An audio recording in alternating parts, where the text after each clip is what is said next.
ज्या पद्धतीने तुमच्या दालनामध्ये आला आणि त्यांनी तिथल्या अधिकाऱ्यांना धारेवर धरल्याचं पाहिलं. आज दिनांक 3 जुलै शुक्रवार बरोबर 3:45च्या दरम्यान ज्यावेळी मी सकाळपासून मुंबईच्या रोडवरती सगळे मेनहोल्स असतील, सगळ्या जाळ्या बसल्यात की नाही, मग ते बॉम्बे पोर्ट ट्रस्टचा रोड आहे, त्यानंतर भायखळ आहे, त्यानंतर घाटकोपर आहे, या सगळ्या ठिकाणी मी पावसामध्ये भिजून संपूर्ण पाहणी दौरा करत होती. आणि म्हणून मी आज दालनामध्ये नव्हती. त्याच दिवशी 3 जुलै 3:45 वाजता विरोधी पक्षनेता किशोरी पेडणेकर यांनी माझ्या परमिशन शिवाय माझ्या दालनात आल्यात. माझ्या बाहेरचा जो माझा MS डिपार्टमेंट आहे, जो महापौरांचा स्वतंत्र MS डिपार्टमेंट असतो, ज्या डिपार्टमेंटमध्ये महापौरांसाठी आलेल्या मुंबईची कागदपत्र असतील, महत्वाची काही विषय असतील, त्याचे सगळे लेटर्स त्या ठिकाणी तयार होतात. बऱ्याच महत्वाच्या मीटिंग्स असतात, त्याचे मिनिट्स तयार होतात. असं हे महापौरांचं असं स्वतंत्र MS डिपार्टमेंट, त्या ठिकाणी आमचे PS काम करत असतात, इतर कर्मचारी वर्ग काम करत असतात. हे सर्व काम मी आज या दालनामध्ये मी आज हेड ऑफिसर नसताना बरोबर 3:45 वाजता विरोधी पक्षनेता किशोरी पेडणेकर यांनी माझ्या दालनात आले. तर माझं दालन, मी जिथे बसले इथून ते बाहेरच्या दरवाजापर्यंत हे संपूर्ण माझंच दालन आहे.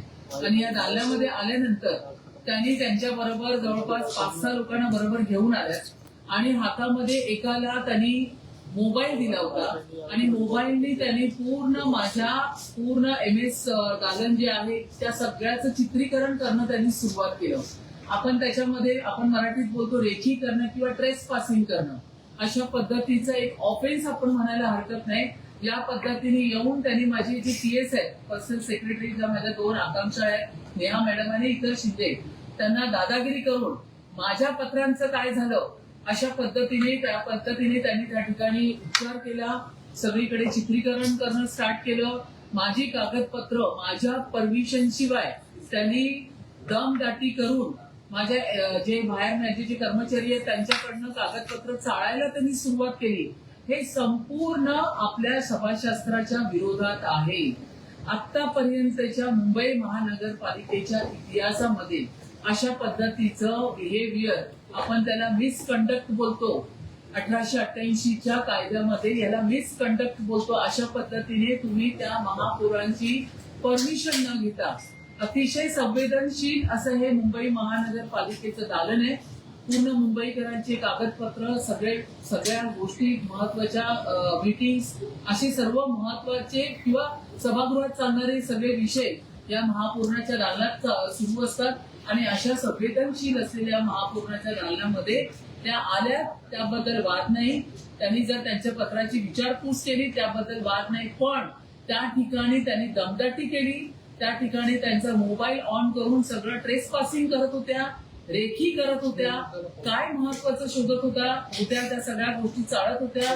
दमदाटी करून पेपर्स त्या ठिकाणी चाळणी करणं त्यांचं चालू होतं. अशा पद्धतीची वागणूक विरोधी पक्ष नेत्याला शोभत नाही. एवढं करून त्या थांबल्या नाही. त्या स्वतःच्या दालनामध्ये गेल्या. MS मनोज कांबळे त्यांना बोलावून घेतलं. त्या ठिकाणी माझ्या दालनामध्ये मनोज कांबळेंच्या वतीने त्यांनी फोन केला आणि सांगितलं की माझे जेवढे पेपर्स आहेत, इतरही माझे महत्वाचे कागदपत्र त्यांनी मागवून घेतले. ज्याला आपण गोपनीय कागदपत्र पेपर बोलतो, महत्वाची पत्र बोलतो, ते मागून त्यांनी स्वतःच्या दालनामध्ये दोन्ही PS ला बोलवून घेतलं, आकांक्षा आणि नेहा मॅडमला, आणि त्याचे फोटो त्यांनी त्या ठिकाणी काढले. हा एवढा मोठा ऑफेन्स आहे. अतिशय संवेदनशील असलेल्या महापौराच्या दालनामध्ये अशा पद्धतीचं विरोधी पक्षनेत्याने जी आज वागणूक केली आहे ती मिसकंडक्ट आहे. आणि म्हणूनच मी आता माझ्या लेटर हेडवरती पोलीस उपायुक्त परिमंडळ आणि वरिष्ठ पोलीस निरीक्षक आझाद मैदान पोलीस ठाणे या ठिकाणी मी माझं पत्र देतो. अशा पद्धतीने विरोधी पक्षनेता किशोरी पेडणेकर यांचं हे जे वागणं आहे हे या सभाशास्त्राला अनुसरून नाही आहे आणि म्हणूनच यांच्यावरती गुन्हा दाखल करा अशा पद्धतीचं जे पत्र आहे ते मी आज स्थानिक पोलीस स्टेशनला देतो. ताई, पण त्यांचं म्हणणं असं आहे की महापौर केबिन हे दालन जे आहे त्या आतमध्ये आल्या नव्हत्या तर बाहेरच्या डिपार्टमेंटमध्ये होत्या आणि तिथे कुणीही येऊ शकतं कारण हे मुंबई महानगरपालिकेचं आहे आणि मी विरोधी पक्षनेत्याचं ते थेट बोलताय. ताई तुमची दिशाभूल करतात आहे. आता तर ताई माध्यमांची पण दिशाभूल करायला लागल्या आहेत.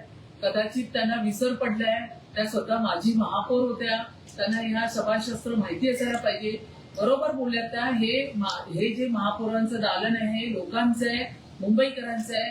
पण या ठिकाणी तुम्ही येऊ शकता, तुमचं कागदपत्र त्याची विचारपूस करू शकता की मी हे दिलेलं पत्र आहे याच्यावरती मला उत्तर कधी मिळेल आणि ते उत्तर जर तुम्हाला हवं असेल तर महापौरांना त्या संदर्भात त्या मला फोनही करू शकतात. पण ज्या पद्धतीने त्यांनी या दालनामध्ये एंट्री केली, दालन मी पुन्हा सांगते, मी इथे बसली आहे ते बाहेरपर्यंत जो मेन माझा एंट्री आहे ते संपूर्ण महापौरांचंच दालन आहे. माझीच संपूर्ण एनएस डिपार्टमेंट हे महापौरांचे आहेत आणि हे माझ्या महत्वाच्या कागदपत्रांचे पत्र त्या ठिकाणी तयार करण्याचं काम करतात. त्या ठिकाणी मुंबईकरांचे पण अतिशय महत्वाचे गोपनीय पत्र सुद्धा इथे येतात. त्याचे पण या ठिकाणी उत्तर या माझ्या दालनामध्ये बाहेर तयार होत असतात. कॅमेरा ऑन करून ज्या पद्धतीने ट्रेस पासिंग करत होत्या, ज्या पद्धतीने माझ्या दालनाची रेखी करत होत्या, तो एक ऑफेन्स आहे आणि ते किशोरीताईंनी फार मोठी चूक ही आज मुंबई महानगरपालिकेच्या विरोधी पक्षनेत्याला न शोभणारी गोष्ट त्यांनी आज केली आहे. अतिशय चुकीच्या बाबतीत. त्यांचं म्हणणं असं आहे की महापौरांना पत्र देऊनही महापौर उत्तर देत नाही. नेमक्या त्या कशात व्यस्त असतात? महापौर तर सकाळपासून बाहेर पावसामध्येच व्यस्त होत्या. पावसामध्ये भिजून संपूर्ण पाहणी करत होत्या. आता त्यांना सांगा, जर तुम्हाला एवढीच मुंबईकरांची तळमळ आहे तर तुम्ही आतापर्यंत ही जी तुमची पारंपरिक विषय आहे, जी नेहमी तुम्ही या ठिकाणी परंपरेनुसार कोविड पण घरातून हँडल केला, आता काय पावसाळा पण तुम्हाला विरोधी पक्ष नेत्या म्हणून घरातून हँडल करायचं आहे का? तुम्हाला मुंबईकरांची सेवा करायची असेल, मुंबईकरांना तुम्हाला भेटायचे असेल, मुंबईकरांच्या समस्याचं निराकरण करायचं असेल तर तुम्हाला मुंबईच्या रस्त्यावरती नको का उतरायला? अशा पद्धतीने जर तुम्ही इथेच या महापौराच्या एसी केबिन मध्ये बसून जर मुंबईकरांचे प्रश्न सॉल्व्ह करणार असणार तर हे तर मला तर त्यांचं वागणं हे पारंपरिक त्यांचं रूढीप्रमाणे जे त्यांचे नेते करतात तेच ह्या करतात आहे. आणि दुसरं पुन्हा एकदा सांगते, महापौरांच्या दालनामध्ये त्यांच्या पत्राचं काय झालं हे विचारायला त्या नक्कीच येऊ शकतात. पण ह्या पद्धतीने दमदाटी करून, मोबाईल ऑन करून रेखी करणं, ट्रेस पासिंग करणं, ही जी त्यांनी पद्धत आज केली ही मुंबई महानगरपालिकेच्या विरोधी पक्षनेत्याला न शोभणारी आहे. आतापर्यंतच्या पूर्ण इतिहासामध्ये अशा पद्धतीने कुठल्याच विरोधी पक्ष नेत्याने काम केले नाही जे आज किशोरी पेडणेकर यांनी करून टाकले. 30 पत्र व्यवहार झाले पण पावसाळ्यापूर्वी कुठलंही सभागृह बोलवण्यात आलं नाही. स्थायी समिती सदस्यांच्या पत्राला मान दिला जात नाही, नगरसेवकांच्या पत्राला मान दिला जात नाही, तर सर्वसामान्यांचे प्रश्न काय सोडवतील ह्या महापौर, असा थेट तुमच्यावर जो तो आरोप केला त्यांनी. खोटं बोलायचं पण रेटून बोलायचं ही आता सवय ही उभाटा आणि त्यांच्या नेत्यांसहित त्यांच्या कार्यकर्त्यांसहित सर्वांनी सुरू केलेली आहे. मुंबई महानगरपालिकेची आता सातत्याने मी जी आठवड्याभर मिटिंग घेतली, पावसाळा सुरू होण्यापूर्वी नालेसफाईच्या बाबतीत चर्चा झाली 5 तास, त्यानंतर पिण्याच्या पाण्यासाठी चर्चा झाली 5-6 तास, रात्री 12 वाजेपर्यंत सभागृह चालवला. विरोधी पक्ष नेता तर बोलून निघून जातात. प्रत्येक वेळा जर तुम्ही पाहिलं तर त्या निवेदन देतात, त्यांचं बोलतात, पण त्याच्यानंतर ऐकायला तर थांबत सुद्धा नाहीत. त्या नेहमी मला सांगतात थांबा मी 5 मिनिटात येते, असं करून त्या कायम निघून जातात. त्यांच्यासाठी सांगा, विरोधी पक्ष नेत्यांना सांगा किंवा यशोधर फणसेंना सांगा, या सगळ्या मिटिंग, या सगळ्या सभा मी सभागृहामध्ये आता ज्या जून महिन्यामध्ये झाल्या त्या सगळ्या सभागृहामध्ये या सगळ्या गोष्टींची रात्री 12-12 वाजेपर्यंत चर्चा घडवली.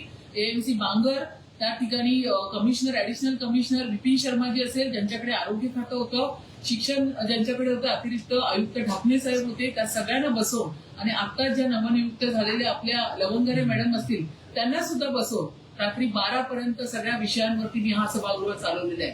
परंतु आता ह्यांच्याकडे काही मुद्दे राहिले नाहीयेत. अशा पद्धतीने काम करणाऱ्या महायुतीला या ठिकाणी महापौरांना असतील किंवा शिंदे गटाच्या सगळ्या नगरसेवकांना किंवा भारतीय जनता पक्षाच्या नगरसेवकांना अशा पद्धतीने ट्रोल करून फक्त त्यांच्या केबिन मध्ये घुसायचं. काही ना सांगा, ही तुमची जी जुनी टॅक्टिस आहे ना उबाटाची, ही आता चालणार नाही.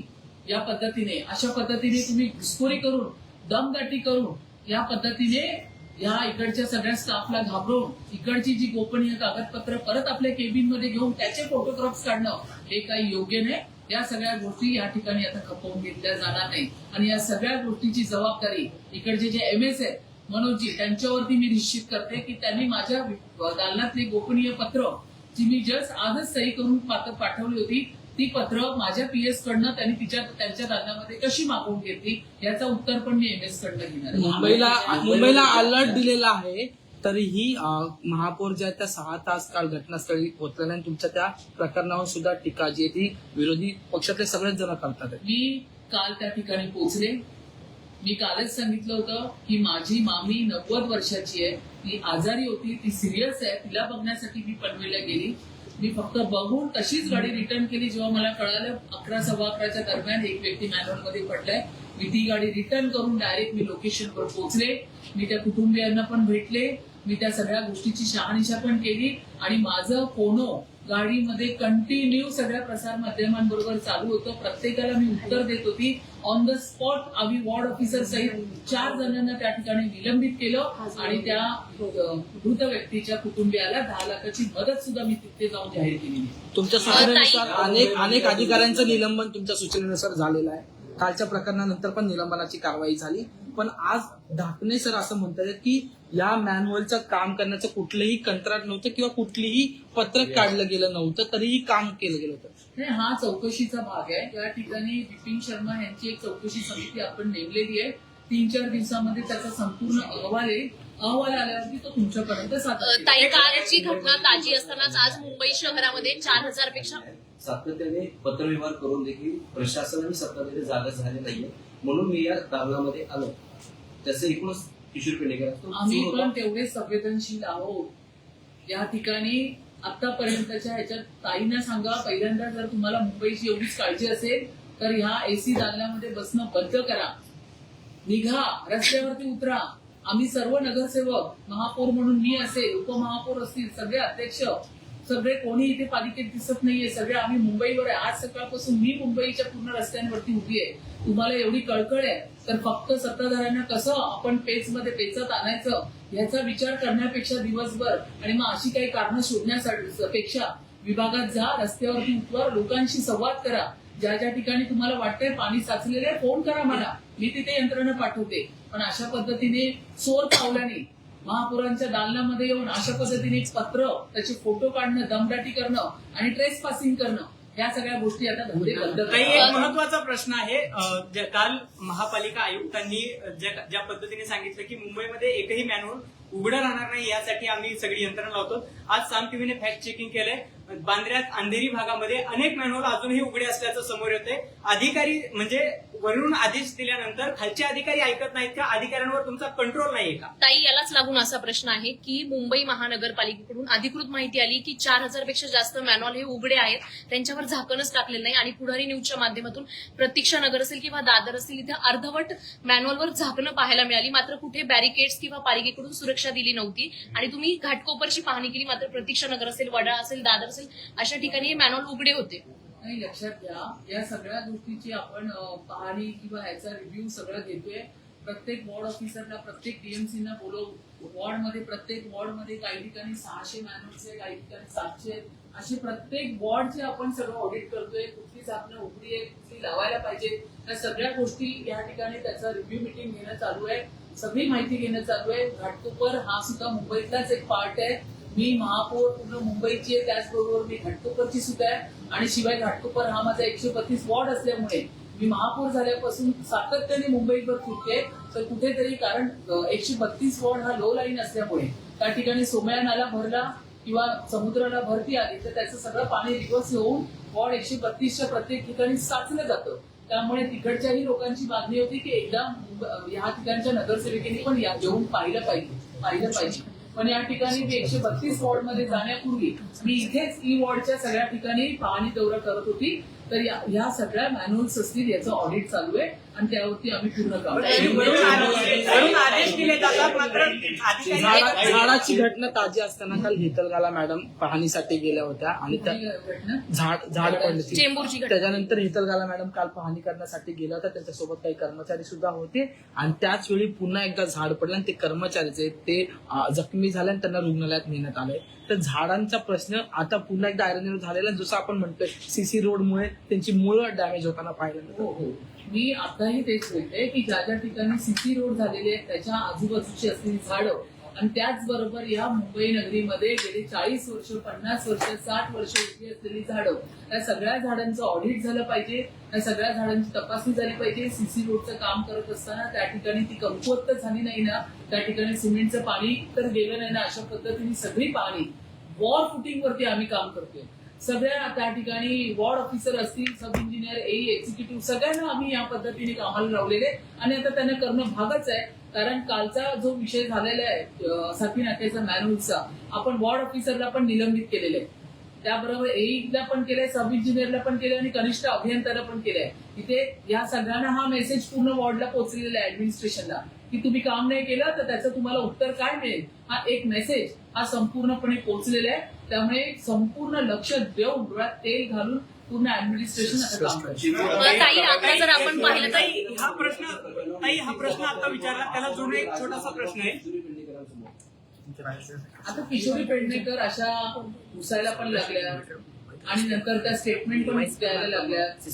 त्यांना आता काय आहे ना, त्यांना मी बोलले ना, मी परत एकदा सांगते, उपाटाची एक परंपरा आहे. सगळं काय बोलायचं केबिन मध्ये बसून बोलायचं, घरामध्ये बसून बोलायचं.